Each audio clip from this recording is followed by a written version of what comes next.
নমস্কার সবাইকে, ওয়ান্ডার মহুয়ার নতুন একটি ভিডিওতে সকলকে স্বাগত জানাই। আজকে মঙ্গলবার আর এখন সকাল 10টা। সকাল 8টায় ডোডো তো স্কুলে বেরিয়ে গেছে। তারপর আমার বাইরে বেশ কিছু কাজ ছিল। আজকে বাইরে সেই সব কাজগুলোকে সারলাম।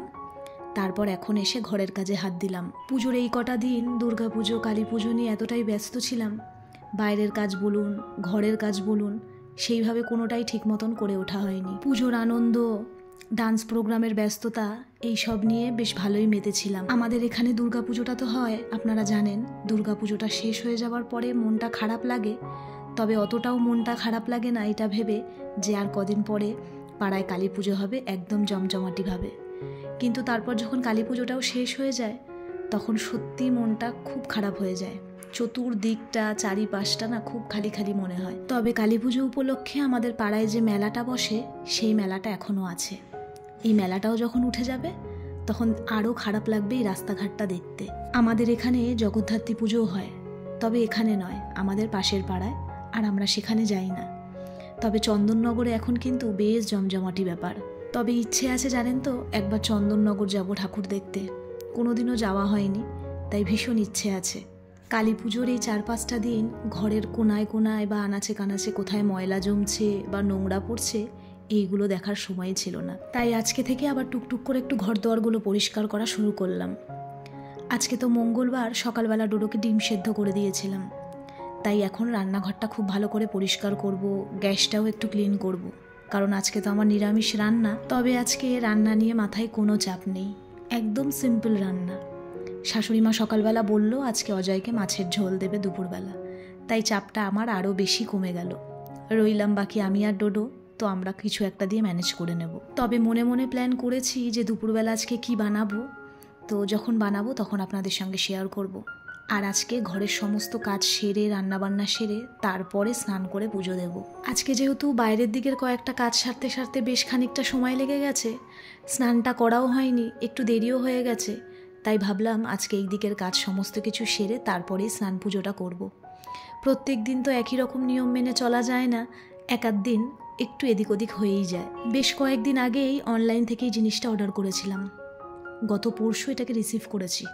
এটা একটা ধূপদানি, ফিনিশিংটা খুব একটা ভালো নয়, কিন্তু আমি তবু এটাকে রেখে দিয়েছি, আমি ফেরত দিইনি। সবসময় জিনিস ফেরত দিতেও ভালো লাগে না। দেখলাম মোটামুটি আমার কাজ চলেই যাবে, সেই জন্য এটাকে রেখে দিয়েছি। এই জিনিসটা আমার বেশ কয়েকদিন ধরে নেওয়ার ইচ্ছা ছিল। আরও একটা ধূপদানি অর্ডার করেছি, ওটা আমার ঠাকুর ঘরের জন্য। ওটা যখন আসবে তখন ওটাও আপনাদেরকে দেখাবো। চলুন, রান্নাঘরটা খুব ভালোভাবে পরিষ্কার করলাম। আর একটা জিনিস দেখাই, এই 3টে কাপ নিয়েছি, এটা হচ্ছে আমাদের পাড়ার মেলা থেকে। কাপ বরাবরই আমার ভীষণ ভালো লাগে। এই যে কাপটা দেখছেন, এরকম অলরেডি আমার একটা আছে, তাও আর একটা নিলাম। আর এই ভাঁড়ের মতন কাপগুলো আমার বেশ পছন্দের, তবে আমি হ্যান্ডেল ছাড়া খুঁজছিলাম, পাইনি, তাই এইটাই নিয়েছি। আর তারপর নিয়েছি এই একটা কাপ। এত পছন্দ হলো ডিজাইনটা, এর সঙ্গে প্লেটও ছিল, কিন্তু আমি প্লেট নিইনি। নিত্য নতুন কাপে চা খেতে আমার বেশ ভালো লাগে। কয়েকদিন আগে একটা ভিডিওতে দেখলাম গড়িয়াহাটে খুব সুন্দর সেরামিকের জিনিস পাওয়া যায়। আমার সেরামিকের জিনিস খুব পছন্দ, ভীষণ ভালো লাগে। আমি নই, আমার মতন যারা হাউসওয়াইফ, যারা ঘর গোছাতে ভালোবাসি, তারা কিন্তু সেরামিকের জিনিস অবশ্যই খুব পছন্দ করে। তাই ইচ্ছে আছে, মাকেও বলেছি একবার গড়িয়াহাট যাব এবং সেখান থেকে কিছু সেরামিকের জিনিস কিনবো। ডোডোর এই স্টাডি রুমের অবস্থাটাও বেশ খারাপ ছিল। এই শেলফের বই খাতা সব ওলটপালট হয়ে একেবারে একাকার অবস্থা। পরিষ্কার করব ভেবেও সময় পাচ্ছিলাম না, তাই আজকে এই রুমটাও ক্লিন করে ফেলছি। তারপর পুজোর এই কটা দিন যে সমস্ত জামাকাপড় আমরা 3জনে মিলে পরেছিলাম, সেই জামাকাপড়গুলোও এই ঘরেই ছিল, তাই এই ঘরটাও কিন্তু একদমই দেখার মতন অবস্থা ছিল না। জামাকাপড়গুলো সমস্ত বসে বসে গুছিয়েছি। আর আজকে এই শেলফটাকে খুব ভালোভাবে ক্লিন করে দিলাম। বইয়ের জায়গায় বই, খাতার জায়গায় খাতা, ওর আর্ট আর ক্রাফটের জিনিস সমস্ত কিছু গুছিয়ে ফেললাম। আর গোছাতে গোছাতে পেলাম এক প্যাকেট ফুলঝুরি। এটা ঢোকানো ছিল ভেতরে, খেয়াল করিনি। ডোডো স্কুল থেকে এসে দেখলে বেশ খুশি হবে। ভাবছি বিকেলেই আজকে এগুলোকে জ্বালাবো। পুজোর সময় বেশ কয়েক রকমের বাজি ফাটানো হয়েছিল, তার মধ্যে থেকেই হয়তো এটা ভেতরে রয়ে গেছিলো, খেয়াল করিনি। বাজি ফাটাতে আমার বরাবরই বেশ ভালো লাগে, তবে শব্দবাজি আমি একদম পছন্দ করি না। আমার ফুলঝুরি, চরকা, সাপবাজি, রং মশাল, যেগুলোতে আওয়াজ নেই, শব্দবিহীন বাজি আমার ভীষণ পছন্দ। তবে কিছু কিছু স্কাই শট আছে যেগুলো ফাটতে দেখলে ভীষণ ভালো লাগে, তবে আমি ফাটাই না, আমি ফাটাতে পারিও না, আর আমার ভয়ও লাগে। তবে যারা ফাটায় আকাশে যখন বিভিন্ন রঙের দেখা যায় তখন কিন্তু বেশ ভালো লাগে। তবে সবার পছন্দ তো সমান নয়, অনেকে শব্দবাজি পছন্দ করে, তারা ফাটায়, কিন্তু আমার ওই যে আওয়াজটা একটা যে কর্কট শব্দ, যে একটা বিকট শব্দ হয়, সেই জন্য আমি শব্দবাজি একদম পছন্দ করি না। আর এই রুমটা ক্লিন করে দেখেছেন কত নোংরা আবর্জনা বার করেছি, এই সমস্ত কিছু আনাচে কানাচে ঢোকানো ছিল। তো এই রুমটাও আছে ক্লিন করলাম, এইবার মনটা ভালো লাগছে। পুজো রেশের মধ্যে ছিলাম, তবুও ঘরের এই অগোছালো ব্যাপারটা যেন একদমই ভালো লাগছিল না। ঘরদোয়ার পরিষ্কার করে এখন চলুন রান্নার ব্যবস্থা করি। তো ফ্রিজে দেখলাম 2টো বেগুন আছে, গতকাল আর আজকে মিলিয়ে পুরো ফ্রিজ খালি করে ফেলেছি।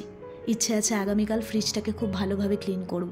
ফ্রিজে 2টো বেগুন ছিল, তাই ভাবলাম একটা বেগুন একটু বেশ ভালো করে ভাজা করি। শাশুড়ি তো মাছের ঝোল পাঠিয়ে দিয়েছে, আর গরম গরম ভাতে অজয়কে একটু বেগুন ভাজা দিয়ে দেব, তো ওরও খেতে ভালো লাগবে। আর ওই সাইডে আমি আমার ভাতটাকেও বসিয়ে দিয়েছি। বেগুনটা আগে কেটে নিলাম, এবার নুন হলুদটা মাখিয়ে একটু মিষ্টি দিয়ে খানিকক্ষণ রেখে দেবো, তাহলে তো বেগুনে তেলটা কম টানে। তারপর এইদিকে যে বাদবাকি সবজিগুলো বার করেছি সেইগুলো কাটবো। গরম গরম ভাতে গরম গরম বেগুন ভাজা খেতে কিন্তু বেশ ভালো লাগে। আমার ঠাকুমা ভীষণ পছন্দ করতো। আমার ঠাকুমা বেগুন সেদ্ধ, বেগুন ভাজা খেতে ভীষণ ভালোবাসতো, তাই যখনই বেগুন কাটি বা বেগুনের কোনো রেসিপি বানাই ঠাকুমার কথা মনে পড়ে। ফ্রিজে আর যে কটা সবজি ছিল কুড়িয়ে কাছে সব বার করে নিলাম। ওই যে বললাম মনে মনে একটা ভেবে রেখেছি কি বানাবো, তো ওইদিকে তো গরম ভাত হচ্ছে, আর এই সমস্ত যা সবজি আছে এখন এগুলোকে একদম পুরো ঝিরিঝিরি করে কাটবো। কি বানাবো এটা হয়তো আপনারা অনেকে বুঝতেই পেরে গেছেন। হ্যাঁ, আজকে আমি একদম টিপিক্যাল বাঙালিভাবে বানাবো ভাত ভাজা। এটাকে আমি ফ্রাইড রাইস বলবো না, এটাকে আমি বলবো ভাত ভাজা। এই সবজিগুলো দিয়ে খুব সুন্দরভাবে একটু ভাত ভাজবো। ডোডো খেতে ভীষণ পছন্দ করে, আর ও যখন স্কুল থেকে এসে দেখবে তখন ও ভীষণ খুশি হয়ে যাবে। একটু আলুও দিলাম, ভাত ভাজায় আলুটা হলে বেশ ভালো লাগে। তো আমার ভাতটাও কিন্তু প্রায় হয়ে এসেছে। তো ভাতটা এখন নামাবো। আর সকালে যখন রুম ক্লিন করছিলাম তখনই খেয়াল করেছি আমার এই লাকি বাম্বুতে একদম জল নেই, তো তখন একদম ভুলে গেছিলাম, তাই এখন জল দিয়ে দিলাম। আর এই লাকি বাম্বুতে না প্রচণ্ড জল লাগে। এই আজকে জল দেবেন, আবার সকালের মধ্যে একদম জল থাকবে না, তাই এই লাকি বাম্বুটাতে না একটু খেয়াল করে রাখতে হয়। যখনই জল একদমই শুকিয়ে যায় একটু জল দিয়ে দিতে হয়। যখন আমি বসে বসে ভিডিওর ভয়েস ওভার দিচ্ছি তখনও কিন্তু টুকটুক করে হাতুড়ির আওয়াজ হচ্ছে। তবে এখন আর প্যান্ডেল বানানোর নয়, প্যান্ডেল খোলার শব্দ। সব কিছুর মধ্যে কত পার্থক্য থাকে বলুন। যাই হোক, আমার বেগুনটা এখানে প্রায় ভাজা হয়েই এসেছে, আর একটু হলেই নামিয়ে দেব। আর আজকে জানেন তো মেঘে মেঘে বেলা কম হয়নি, বেশ বেলা হয়ে গেল আজকে আমার। যদিও মঙ্গলবার করে আমি বাইরের কোনো কাজ রাখি না বা কোনো এক্সট্রা কাজও করি না, যেহেতু মঙ্গলবার আমার পুজোটা নিয়ে অনেক চাপ থাকে, কিন্তু আজকে কাজগুলো এতটা ইমার্জেন্সি ছিল তাই না করে থাকাও গেল না।